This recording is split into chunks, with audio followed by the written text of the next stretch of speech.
Hello అండి. ఎలా ఉన్నారండి అందరూ? బాగున్నారా? మీరంతా బాగుండాలని మనస్ఫూర్తిగా దేవుడిని కోరుకుంటున్నాను.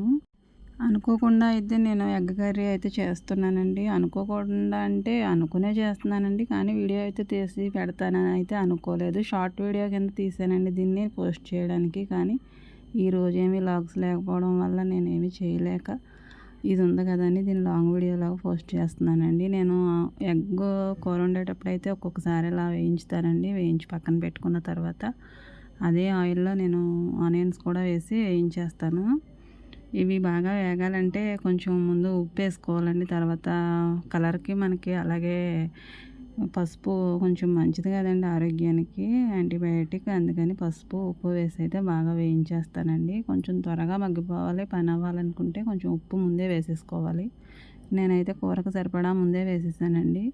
వేసేసి ఇవి మగ్గే వరకు అలా తిప్పుతూ ఉంటాను. ఒక 20 మినిట్స్ అయితే పడుద్దండి నాకు ఈ ఆనియన్స్ వేగేసరికి. ఇంకా ఆనియన్స్ బాగా వేగితేనే మనకి కూరకి బాగా టేస్ట్ అనేది వస్తుందండి. అలా పచ్చి పచ్చిగా ఉన్నప్పుడైతే కొంచెం ఉప్పు కారం వేసేస్తారు. అలా వేస్తే అవి ఉల్లిపాయలంతా ఏగక కూర టేస్ట్ అనేది ఉండదండి. ఈ ఉల్లిపాయ ముక్కలు ఏగిపోతున్నాయి అనగా కొంచెం టమాటా అయితే ఒకటే తీసుకున్నానండి. టమాటా ముక్కలు కూడా వేసి వేయించుకుంటున్నాను. ఈ టమాటా ముక్కలతో పాటు నేను పొటాటో వేస్తున్నాను. ఇవి కూడా ముక్కలుగా కట్ చేసుకుని వేసేసుకున్నాను. ఇక టమాటా అలాగే పొటాటో ఈ ఉల్లిపాయల్లో అయితే వేగాలండి. కాసేపు అలా వేగనిస్తాను. ఇలా మగ్గించుకున్న తర్వాత ఇందులో కావలసిన కారం కూడా వేసేస్తాను. ఇలా అనుకోలేదండి ఇలా కర్రీ అయితే చేసి ఇలా చెప్పవలసి వస్తుందని. ఏదో మ్యూజిక్ యాడ్ చేసేసుకొని అయితే నేను షార్ట్ కింద పోస్ట్ చేసేద్దాం అనుకున్నానండి.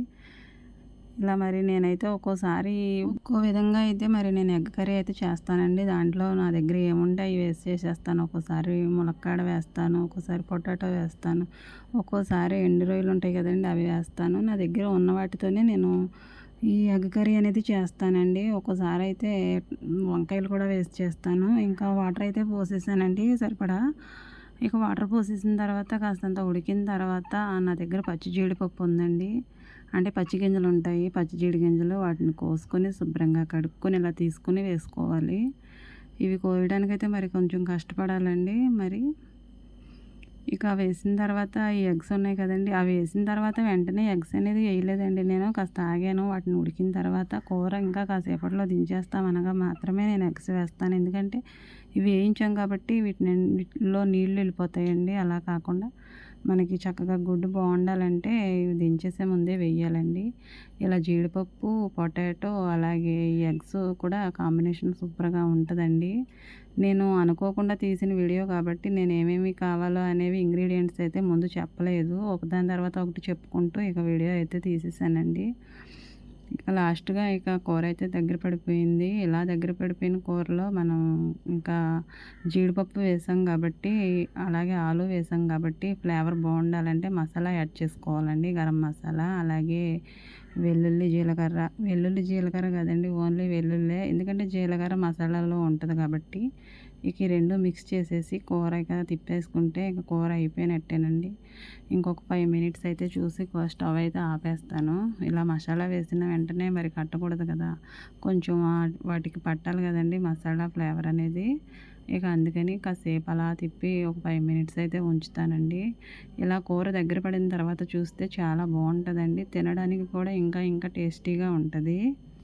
అప్పటికప్పుడు మన దగ్గర ఉన్న వాటితోనే మనం చాలా ఈజీగా టేస్టీగా మనం చక్కగా అయితే కూర అయితే రెడీ చేసేసుకోవచ్చండి.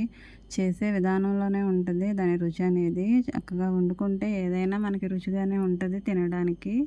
మరి నేనైతే అనుకోకుండా జీడిపప్పు, ఆలు అలాగే ఎగ్లో వేసేసి వండేసాను. మరి ఏదో ఒకటి వేసుకుంటారు. మరి నా దగ్గర అయితే జీడిపప్పు కొంత ఉంది కాబట్టి నేను ఒక 2 దుంపలు అయితే తీసుకుని దాంతో అయితే కూర చేసేసానండి. ఇలా మరి ఆలు ఇంకా ఎగ్గు పచ్చి జీడిపప్పు కర్రీ ఎలా ఉందో మరి కామెంట్ చేయండి. చూసిన వారు నచ్చితే కనుక లైక్ చేయండి. నా ఛానల్ని సపోర్ట్ చేయండి. Thanks for watching.